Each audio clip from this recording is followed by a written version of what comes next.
Hello, everyone, and welcome to today's session. I am Jennifer Splansky-Juster, Executive Director of the Collective Impact Forum, and we are just delighted to have you with us today. Thank you so much for joining us.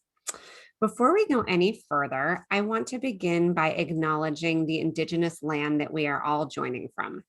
Although we're meeting virtually, we believe it's really important to acknowledge the painful history of genocide and forced removal from Indigenous territory. And we honor and respect the diverse Indigenous people still connected to the land on which we reside. So today we would like to acknowledge that this session is being presented and recorded on the traditional land of the Massachusetts, the Ohlone, Coast Salish, Suquamish, Duwamish people, past and present. We honor with gratitude the land itself and the Massachusetts, Ohlone, Coast Salish, Suquamish, and Duwamish tribes. Thank you. We also would encourage you to let us know which Indigenous lands you are on today as you join us. So you can use the chat box in the webinar platform to share with us the Indigenous lands that you're on. And if this would be new information for you, there's two relatively easy ways that you can figure that out. You can go to the URL here, native-land.ca, or you can text your city and state or zip code to the number here on your screen. And so I'm just going to give a minute to let folks share in the chat what land you are joining us from today. So feel free to share that in the chat. I will note that the text service is an open source project created by Code for Anchorage. So very cool. I can't see the chat, so I trust they are coming in. Terrific. So feel free to keep plugging those in as you go. So during today's session, we're going to spend about 60 minutes together. And we're going to have two different pause points for Q&A as we go.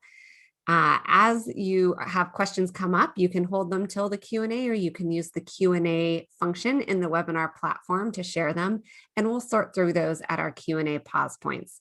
I encourage you to use the Q&A option rather than the chat option if you have questions, because that'll help us locate your questions when it comes time for Q&A. We also are recording today's discussion, and we'll send out a link to it within about 24 hours. And we also will make the slides available in case you're interested in reviewing them later at your convenience. One other note, we have live captions turned on. So if you are seeing them and you're finding it distracting or bothersome, you can actually turn them off. But we are experimenting with this today as a new feature for increased accessibility. So let us know what you think in the feedback survey, how that worked for you. And also, again, if you need to turn them off, what you can do is go to live transcript in your webinar menu and choose hide subtitles. Or you can click show to see the captions appear. Finally, if you have any other questions or require technical assistance, you can feel free to email our colleague, Tracy Timmons-Gray, whose email address is here. She is running everything behind the scenes. Thank you, Tracy. So with that, and our logistics behind us, I am so pleased to be joined today by Juanita and John. So we have joining us today, Juanita Zerda, who serves as director at Collective Change Lab. Juanita is a senior leader with more than 20 years of experience advising social justice organizations on strategy and assessment. She brings multidisciplinary, cross-sector, and a multicultural lens to bear on challenging issues. Hallmarks of Juanita's work are deep empathy and commitment to addressing disparity and disproportionality in communities and systems. So Juanita, we're so delighted to have you with us today. Honored to be here. Very excited. We also have joining us a friend, a longtime friend of the Collective Impact Forum and former colleague of ours here at FSG, John Kania, who serves as the executive director and founder of Collective Change Lab. John has been a practitioner, researcher, writer, teacher, and speaker on how organizations and people can achieve change for the past 30 years. His mission in life is supporting social change leaders with insights and approaches that help them shift systems and achieve transformational impact. John is a co-author of the 2011 Stanford Social Innovation Review article Collective Impact, as well as a myriad of other papers and thought pieces. And so we are just delighted to have him joining us at the Collective Impact Forum today. So thank you, John and Juanita. And I will hand things off now to Juanita and John. So over to you, John. Great. Well, thank you, Jen, for inviting us to be here. We're really excited to be with everyone today virtually.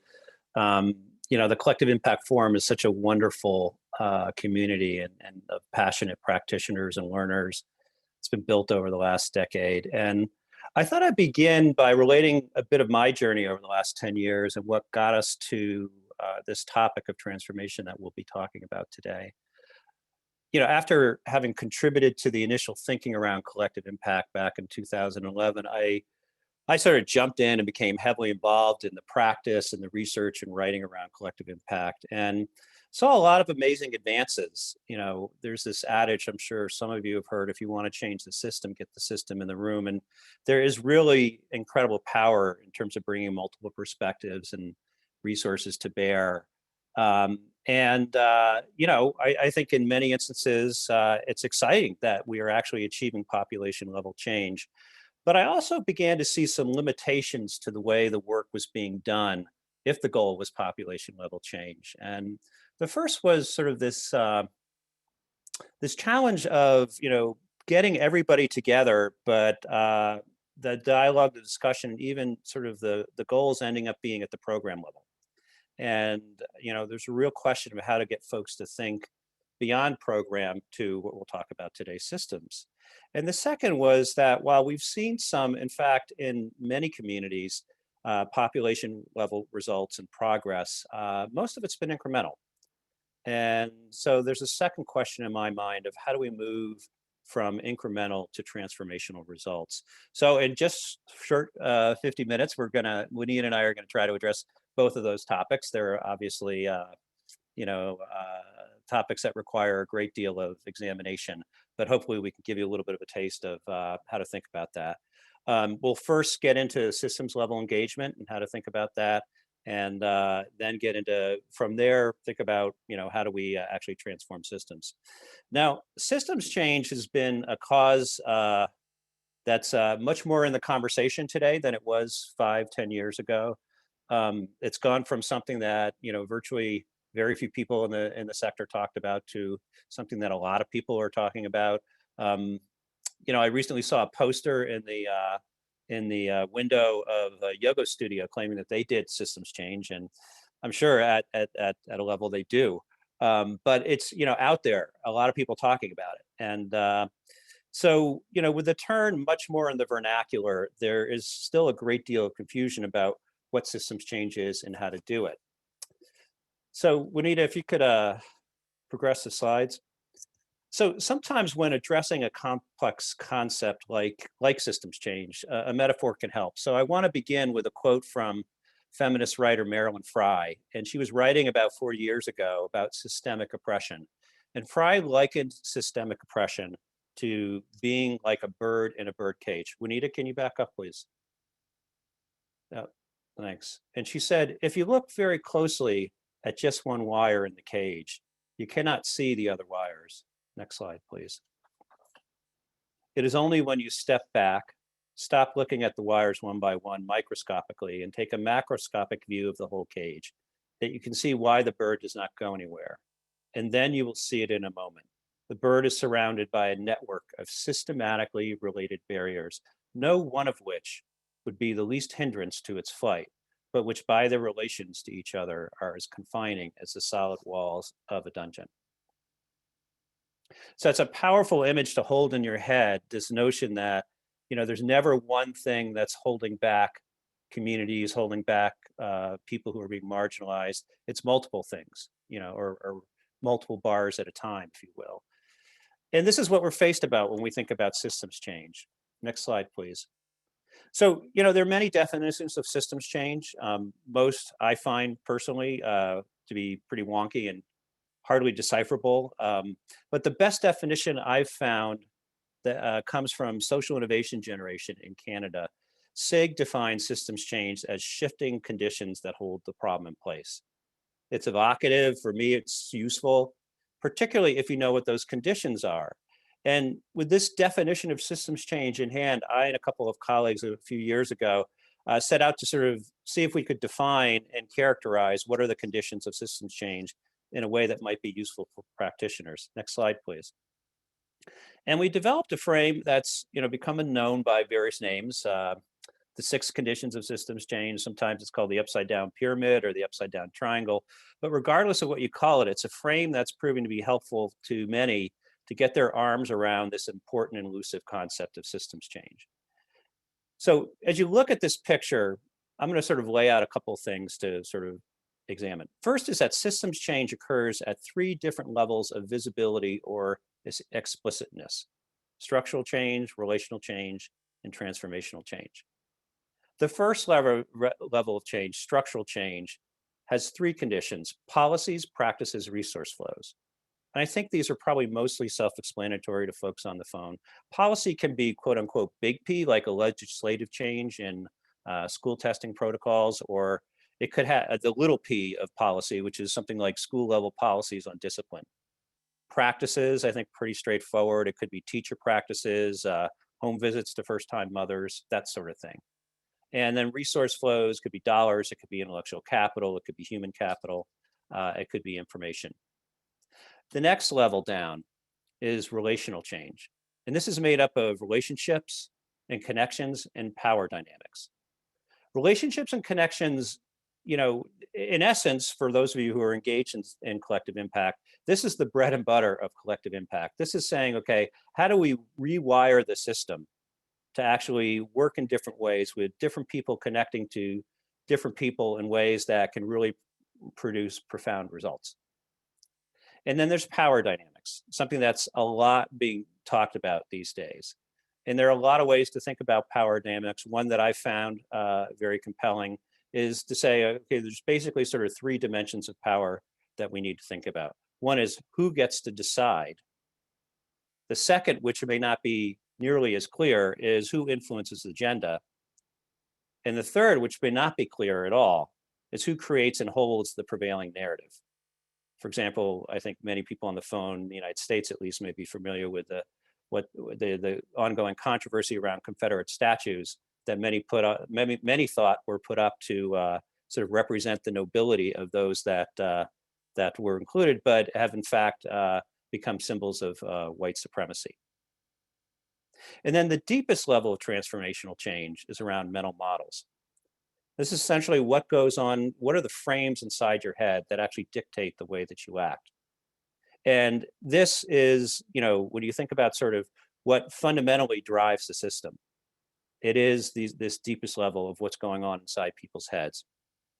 Often, just to give you an example of frames, the great organization Frameworks has come up with this sort of assessment of the frames that are sort of driving what's going on in the United States. And they've identified 3 major frames. One is individualism, which is to say that I'm more interested in how this affects me than thinking about sort of this as an issue that sort of affects a population as a whole. The second is us versus them, this notion of othering. And the third is fatalism. The problems are so big, so massive, that and so incomprehensible that there's no way we can actually solve them. And when you think about those 3 frames, individualism, us versus them, and fatalism, as frames that are sort of capturing the imagination of many Americans, it's no wonder that it's really hard to move from the position that we're in. So a couple of things to also take away as we think about this. As I said earlier, that change is occurring at 3 levels. Long-term sustainable change is not possible unless sufficient attention is paid to these second and third levels, okay? And the first level tend to think about as requiring technical change skills And the second and third levels requiring more cultural skills and values. The third thing to sort of think about is that to truly shift the system, one must consider it holistically. So it's not like you can sort of shift a system by just addressing one of these conditions. And there is interdependence between all these different conditions. They're intertwined and they interact. So change in a community or a legislator's mental model might trigger a policy change. Scaling an effective practice might be thwarted by poor relationships between players in a system. And then the final point, and if we could go to the next slide, or thank you, is that 90% of mainstream attention or more, at least in my observation, is focused on thinking about systems change at a structural level. When in fact, the cultural levels, these deeper levels that you're seeing here at the second and third levels are fundamentally, again, where sustainable change comes from. Now, there are a variety of reasons why there isn't more focus on these deeper levels of change, the second and third levels, again, in my opinion. One is that, in many instances, people don't believe they're important. They really do see most of what's driving systems change is coming through policy practices and resource flows.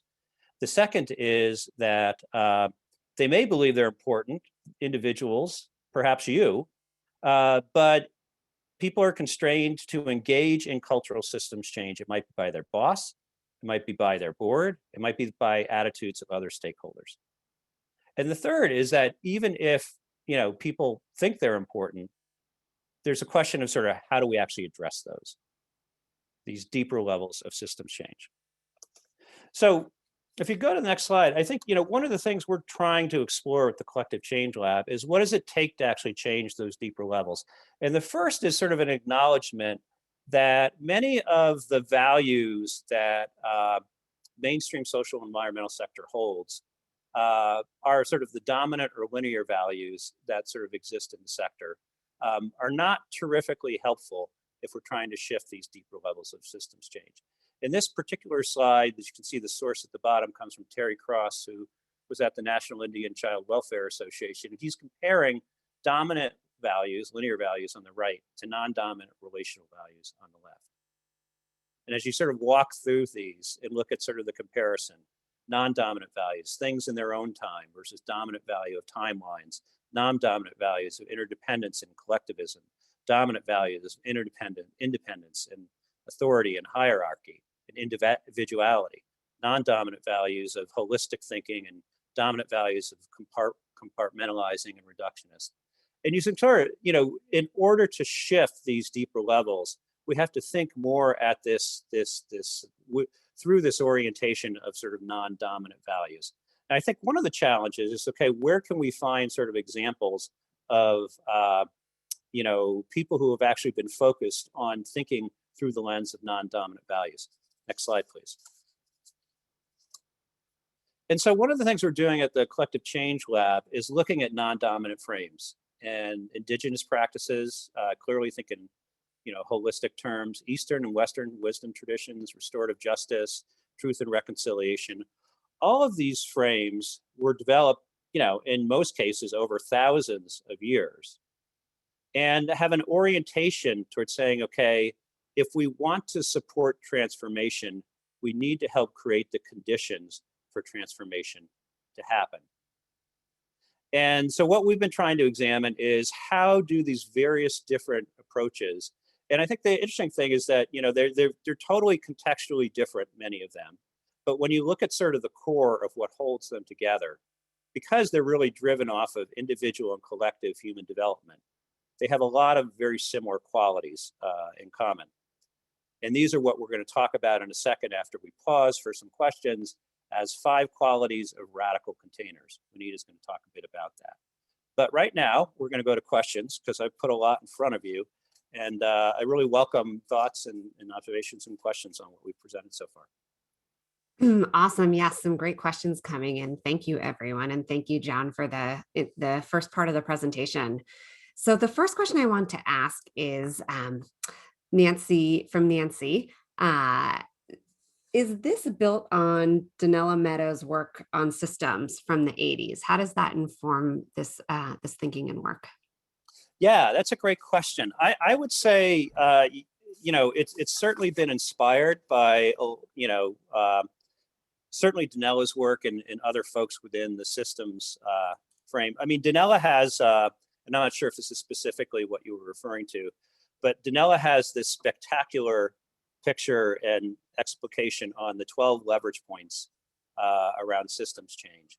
And if anybody's seen it, my reaction to it was that on the one, it was both like incredibly, just insightful and incredibly overwhelming. Kind of hard to sort of put it into practice. So I think just like, people were influenced by a song written by, somebody else. I can't say, I think, Danelle has certainly been influential for me personally. And I would say that this is a frame that is very consistent with the work that she did for years, the amazing work that she did. Yeah. Great. Another question here. So John, you mentioned that the cultural factors tend to be even more present toward the bottom of the pyramid. And someone asked, aren't they also relevant on the structural level? How do you think about cultural influences at the structural level as well? Well, in some respects, we're pulling apart some conditions that are, as I said, always interacting and like never completely separate. So, policy decisions are deeply influenced by cultural dimensions. And there are also many times that people are trying to change policy when they're not considering what are the underlying cultural dimensions that actually would help support moving towards a certain policy versus another. We have in Georgia right now, and in many states across the United States, an incredible cultural, conflict, if you will, playing out in terms of voter suppression. And we can look at that at a purely clinical and technical, through a clinical or technical lens about the policy. But I think, regardless of which side you're on, there is a lot that's going on underneath that. So again, I think part of this is just being able to sort of recognize that, anytime you're dealing at the structural level, you have a set of conditions underneath that are highly influential. I think the key is not to forget that, not to just go to that structural level and assume that, if we change a way that we test kids in school, that's going to result in, X amount happening. Thanks. I'm going to take a couple more, lots of really good ones. I'm going to lump two together. So how do you frame this way of thinking to people and organizations immersed in very normative ways of working? And a related question, if you could speak a little bit to the role of funders. And the question as asked was, would you agree that funders sometimes keep CI initiatives in the structural change level? Can you repeat the first question? I'm sorry. Yeah. How do you frame this way of thinking to people and organizations immersed in normative ways of working? So, yes. Yeah. Yeah. Well, that'll be a bit what we're going to be talking about afterwards. So I don't want to, go too deeply into what Nita will be talking about. I think, I'd step back to the state of saying, okay, we can't go in when we're talking to people that are thinking through that normative lens, whether it's a funder or somebody else, and that normative lens, that technical lens, and just go in and say, listen, you must change, right? We all know that that's not an effective strategy, but that's often the strategy that's employed. So the reality is this is work that needs to be very thoughtfully done, and players, no matter who they are, sort of invited to participate in a way that will, sort of, work for them, and that can evolve over time. And so I think, when we talk a bit more about sort of the notion of radical containers, I think this hopefully will come a bit more into view. Yeah, it's enough said for now. So John, you might suggest that we hold this question for after Juanita's piece also, but Catherine asks, what strategies help new mental models pierce through? Is the recommendation that the change sector focus on mental models? And if so, who often leads that work? And who does authorization to do that work come from? Yeah, no, well, I'll wade into that question. Juanita, if you have any thoughts as well. I think, again, I think in part of this is, and what we've been talking about is awareness that, things like mental models do drive a lot of the behavior that's going on. And then the question is sort of how do you change them, and who decides how to change them, right? I mean, this whole notion of systems change, I think is systems change is a neutral term. But in what direction you're trying to change the system. So I would say that for me personally, I'm interested in changing the system in the direction of equity, justice, and love. So then I asked if that's the orientation, then we can start to think about areas like mental models and how do we shift those as well. So that's just one point. I guess the other a couple other points I would make. I would really point to people to frameworks. I referenced them earlier. Frameworks Institute in DC. They do really powerful work around describing how it is that uh, we as human beings have mental frames that drive our behavior. And if you want to shift somebody's mental frame, the worst thing you could do is go up to them and say, you're absolutely wrong, because that actually reinforces their frame, gets them to think about their frame again. Even if you've got great numbers. In fact, that may even compound and make things more challenging in terms of shifting their mind if you present them with numbers that they're wrong. But what does help is if you can give them an alternate frame or say an alternate metaphor. One of the examples I use is in child development. Experts had long known that if a child was raised by an abusive parent or an absent parent, et cetera, that was going to have that was going to create challenges for them intellectually and emotionally, physically, and spiritually. But people were sort of meeting the children where they were and sort of blaming the children for quote unquote deficiencies that they had. So the Center for the Developing Child at Harvard came up with this frame of toxic stress, that these children had been under toxic stress when they were younger. And that was a frame that really spoke to a lot of people because it's literally, okay, like somebody was pouring chemicals into this child. And so that was a frame that could help people understand, okay, that we need to meet this child where they are, given the experiences they've had. And we can't just sort of say they're quote unquote stupid or emotionally immature, et cetera. So this idea of mental frames and how we think about changing it, I'll just say one more thing on this. There's I haven't seen any definitive anything definitive on this, and I'd love if anybody who's listening has. Do you change your mind and then change your behavior, or do you change your behavior and that changes your mind? One of the most powerful ways of changing somebody's mind is actually to sort of help them change their behavior first. If they don't think they can swim, just help get them in the water and take a couple of strokes, that sort of thing. And so this whole arena is, I think, one that's becoming, first of all, just the awareness that mental models drive things. And that, and the last thing I'll say, because I know we want to move on to Juanita, is narrative is really critical, right? And I think that's another concept that's come up a lot more recently in the sector. And, what are the narratives that actually shift the way people behave? And I think part of the challenge that society has had is back to maybe a question that somebody mentioned earlier, is that who drives the narratives around sort of what people think about often are the people in power, right? When we think about sort of the history of the United States and genocide and slavery and the things that haven't been brought up because the people in power didn't want to bring them up. So this whole notion of narrative and being aware of where is that narrative coming from and how do we center, a different narrative in community is really powerful in my mind. Thank you, John. So we have lots of questions we haven't gotten to yet, but I'd like to pause on the Q&A and hand it to Juanita for a bit more presentation before we turn back to some additional questions.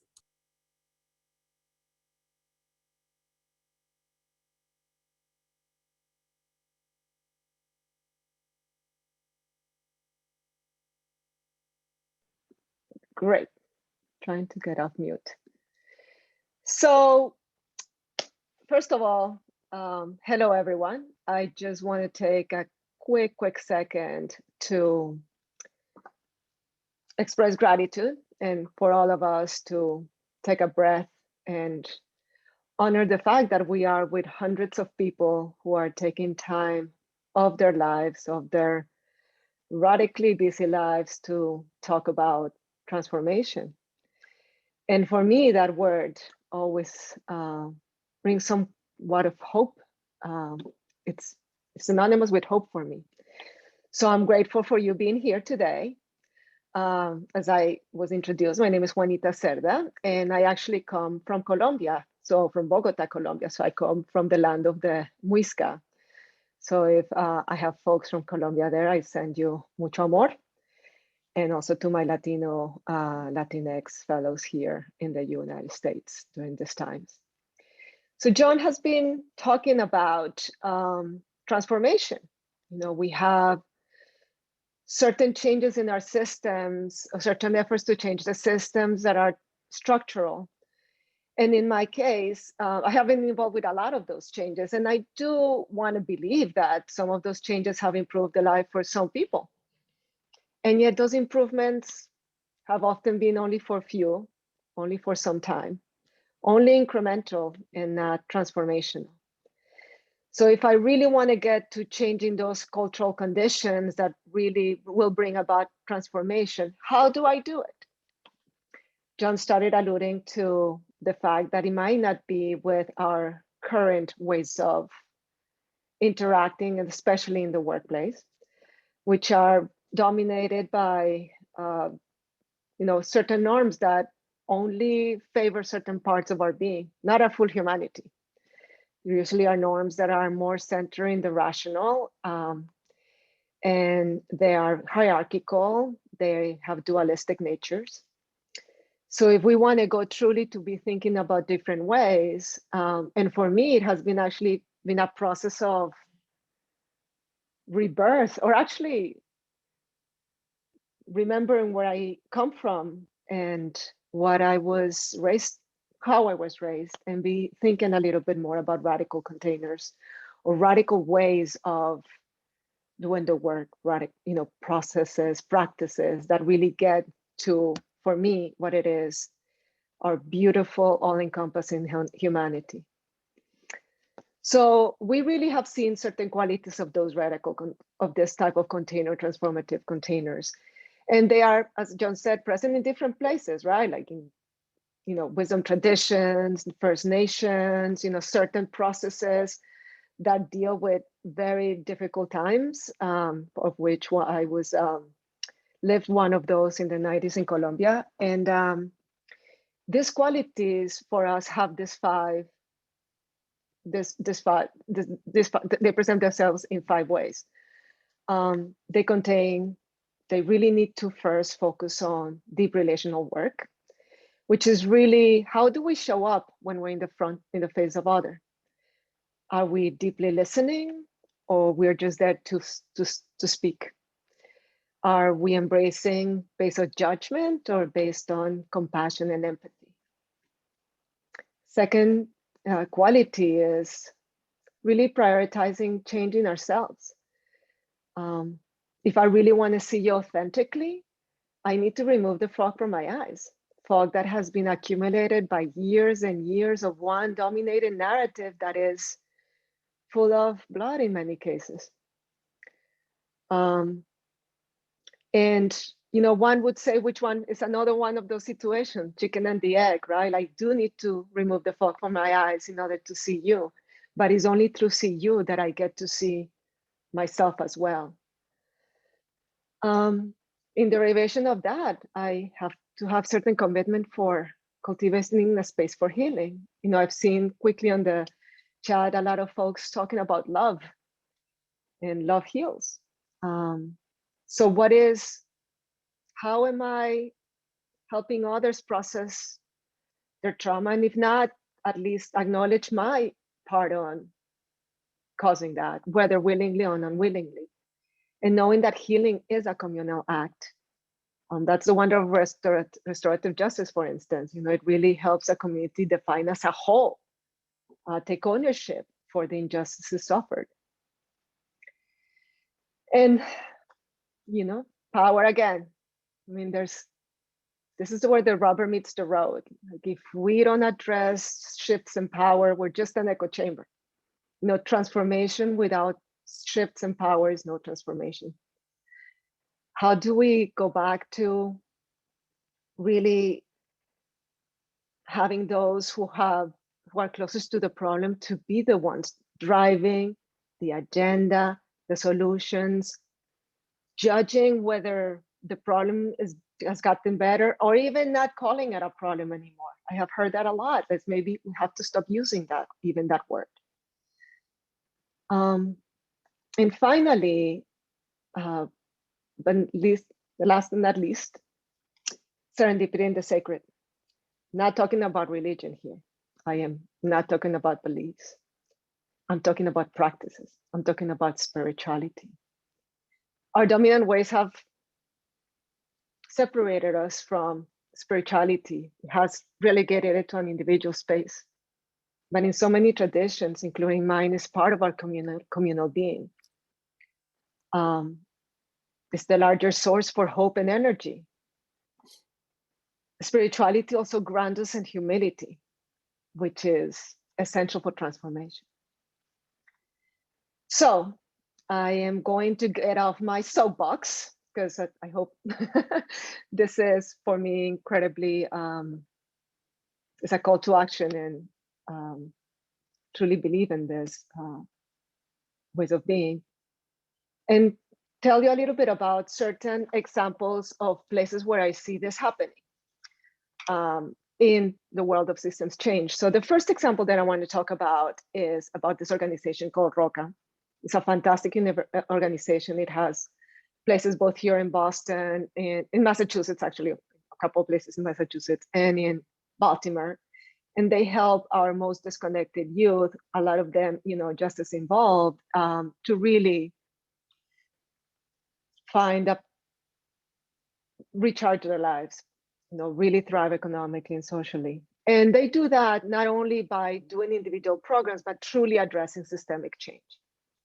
Now, the way they have addressed systemic change is unconventional, if I would say, way. So I'm going to talk to you about one of the ways in which they do it, and it's through the use of healing circles.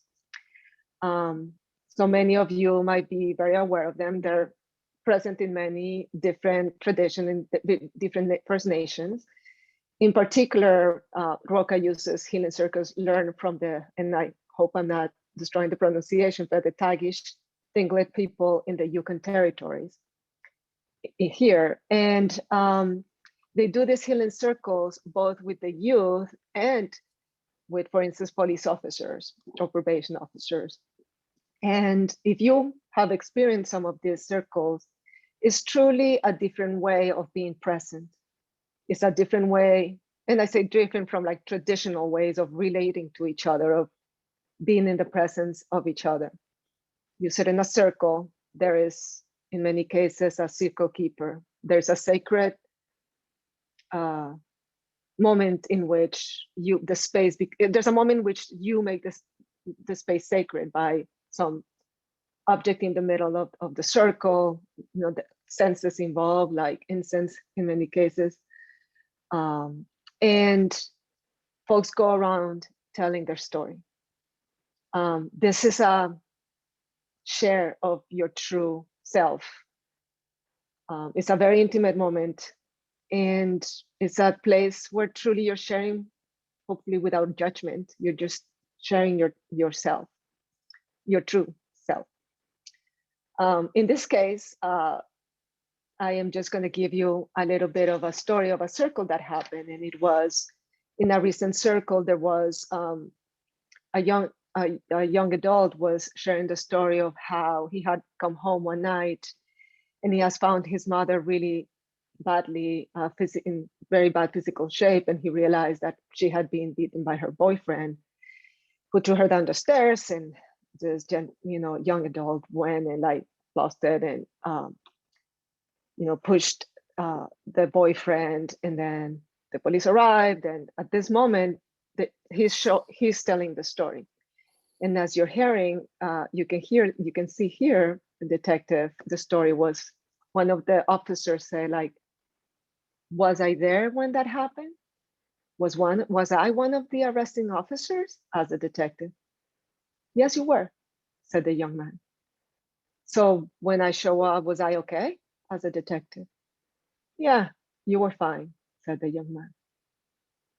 To be honest, said the detective, if somebody did that to my mother, I don't know that I wouldn't have done exactly the same thing you did. It's a beautiful story, even if when it comes from so much pain, and is in which it wasn't through argument, but truly through the experience of someone else's life, that new relationships are being forged in these communities. Roca has not only influenced the way that these young adults and the police officers see each other, but the policies that follow after that.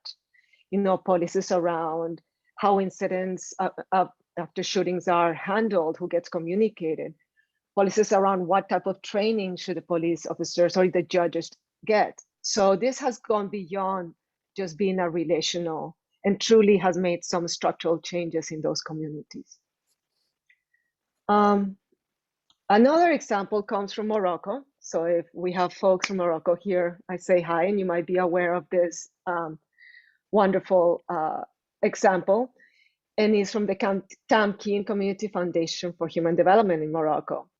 It's a process that is in the education field, and it happens both in the school, in the neighborhood, with the education system. And it's gotten so much traction and recognition for its authenticity that the Ministry of Education is interested in continue to expand it beyond its original reach. And it's a process that it's been for us incredibly interesting. We are just getting to know the folks who are behind all this effort. And they're part of Catalyst 2030, for those who are aware of that organization or that network. And it's a effort that is truly emerging. Like, seriously, even for me, has been a little bit like, whoa, like a different way of addressing or coming in to a community and looking at a problem. It's fully emerging into that. They really talk about two principles, that being this about the focus on development of the full human potential and facilitating the self-facilitation, or facilitating the self-facilitating. They don't set up goals from the beginning. They just help orient around aspirations. There's observations, questions, self-reflection, completely community-led. They talk about it as orchestrated serendipity. And it's so emergent that they don't even believe in outcomes. They really truly believe that outcomes is reductionist, not interested in that. Outcomes cannot tell the full story of what has occurred in a place where a full humanity has been represented. And they talk more about manifestations instead, like how really are narratives of what has been witnessed. Is really focused on a sense of self, on social coherence, relevance, co-imagine futures. So this is another really interesting approach. And the picture that you see in front of us is a child that did this beautiful work of art. That is, on the left is how he looked at his school before the Tamkine process, and on the right is how they saw the school after the Tamkine process. I mean, if you don't see this and don't understand the power of this, and I don't know, it's beautiful.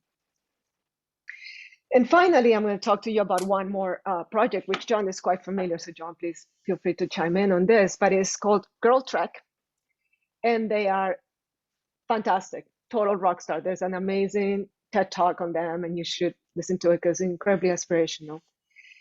And Girl Trek, as they say, is not some like hiking fitness thing.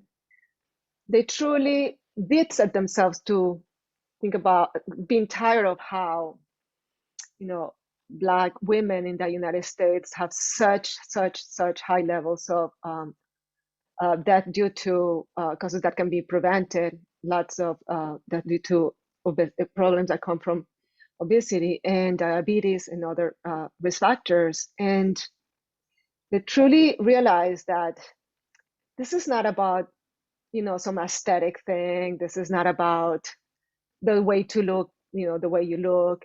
No, these conditions were happening because of rooted oppression, of the lives that you need to live, the loneliness that you need to endure through many, many, many years in which this community has been suffering the way that they have.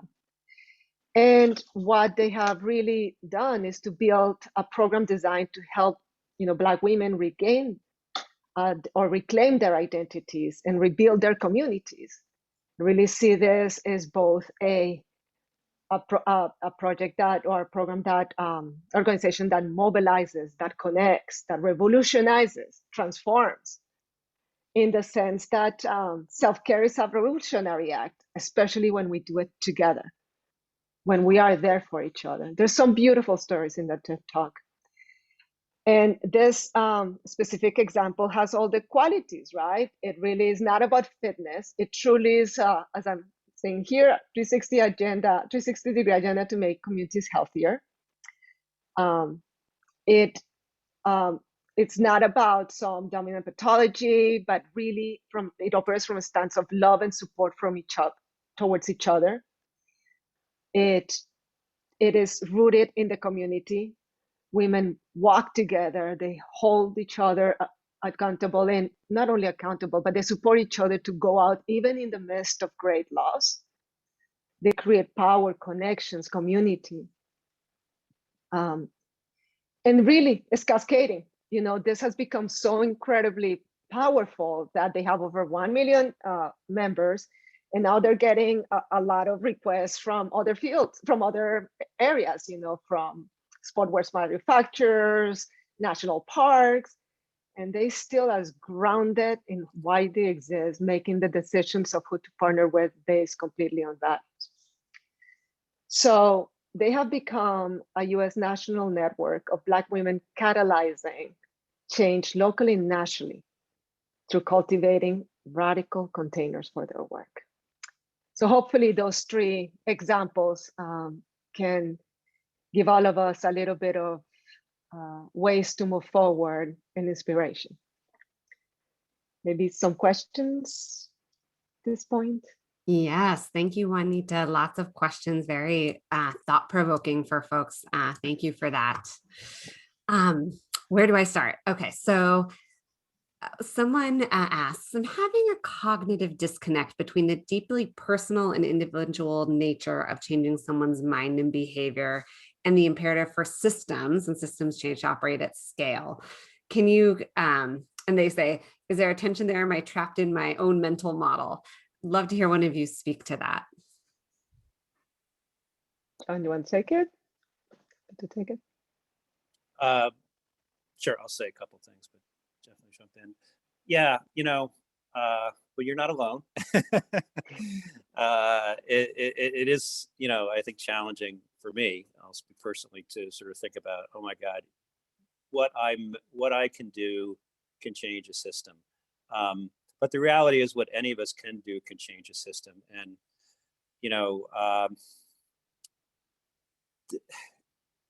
everything is interconnected, and that can sometimes seem like a,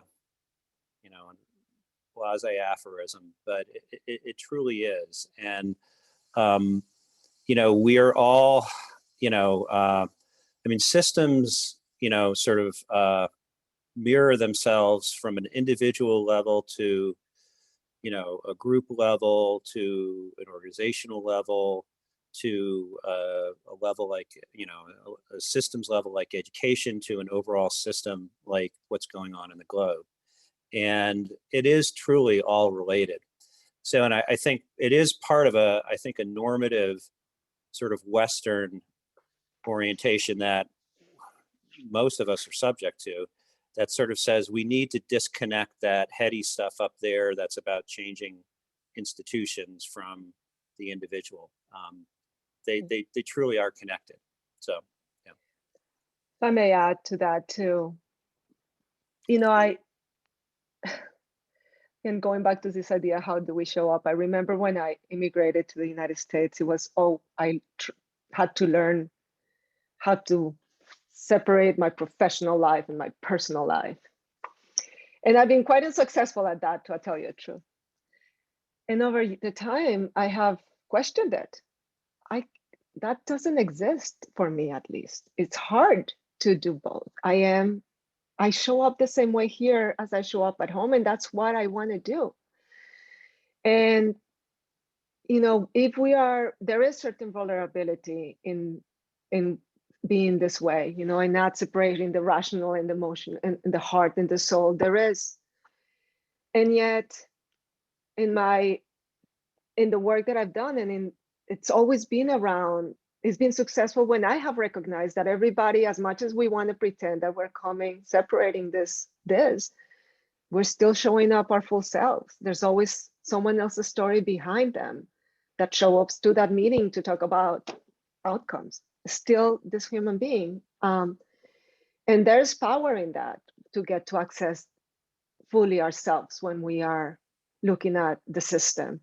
The system is not independent of us. We are the system. Someone writes the policies. Somebody, determines what what the resources are going to be distributed. So let's just surrender to that. Yeah. And if I could just add, when we work with a lot of collaboratives, I think one of the ways that we see folks connecting sort of the personal is thinking, or the personal changes, that in order to achieve some of the policy and system changes, one of the strategies of the collective is to work on shifting mental models and shifting narrative. And so there are a lot of collaboratives that are using actually this kind of frame and way of thinking to say, if we want to see some of the structural change at the top of the inverted pyramid, so the systems, the policies, the resource flows, we know we have to shift mental models in our community in order for those things to happen and to be sustained. We have to change hearts and minds to pass policy change, et cetera. So in addition to what John and Juanita said, I wanted to offer that as well. One question that we've gotten is, could you talk a little bit about some practices for doing deep relational work virtually when not based in one community or region? So be that a national initiative or folks across the street living through times of COVID and social distancing. Yeah, I can start. And John might have other, more clarifying views on this. I do think, like with everything, it's possible. And yet I have to say that there is reach, or a level of reach, that being present in the presence of each other allows to connect, in ways that being through the screen is not. However, I have seen, especially, I work a lot with education, and this is like a huge question, like, how do we connect with our students? Like, how do we, it's not, not only about how do we get them to do the homework, but how do we connect with them? And I do believe that, like, when we do it in person, there's certain routines that you can do, even if virtually, that recognize that there's moments to honor each other, in how we handle the conversations, how we start the work together. And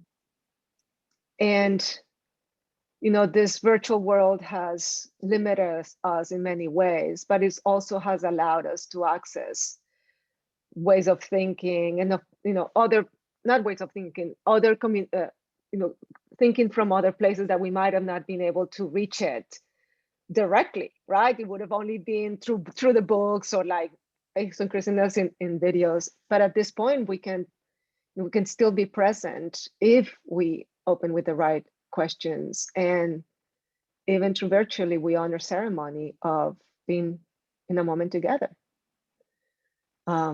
I yeah, John. Oh, I thought that was great. I think Zoom is a blessing and a curse, but I think you can build a container. I mean, first is to think about the fact that even on Zoom, you want to try to be intentional about a container. Little things like check-ins, before you jump into a lot of people are doing that, but I still see in many situations people just jump right into the work, and just the amount that just a quick check-in from each person that's on, can deepen relations. I think, this is really tough, but two other sort of principles for me are oriented towards a generative, asking people to bring questions or giving people questions before the meeting. Is very different than coming with declarative, statements. And I think ultimately you want to get to a point where people can be vulnerable. And that's that doesn't happen easily, but we do need to create a safe space for people to be vulnerable. And, thinking about some of the practices that we've talked about with radical containers are a critical part of that. Great. Well, thank you to everyone who joined us and for the amazing questions. And in particular, thank you, John and Juanita, for engaging with us and our network today. We're so grateful for your perspectives and always kind of pushing us onto the frontier of what it's going to take to get to the next level of change that I know that we all want to see in our own communities and in our own networks. So huge gratitude, Juanita and John, for joining today. I'm going to just share a few last announcements from the Collective Impact Forum. So if you enjoyed today's conversation and are interested in more conversations of this nature, we would invite you to join us at the Collective Impact Action Summit. Just about a month from now, it will be our second virtual summit, building on last year's successful sessions. We have an incredible lineup of speakers that just promise to wow us over 3 days. Reverend Dr. William Barber, Melody Barnes, Crystal Echo Hawk, Nayantara Sen, Sonia Renee Taylor, Rashad Robinson, and many others will be with us. So I just personally can't wait to learn from everyone that we will have joining us in about a month. So we would look forward to seeing you there. And in a more informal setting, want folks to know that we have a podcast at the Collective Impact Forum. We have sessions ranging from very practical how-to sessions to conversations that are really thought-provoking like today's, and really encourage you to check that out as well. So again, thank you for joining us. Thank you, Tracy, my colleague, who's been managing the technology on the back end. And in particular, John and Juanita, thank you for joining us. So I wish everyone well, have a safe and stay healthy. Thank you so much.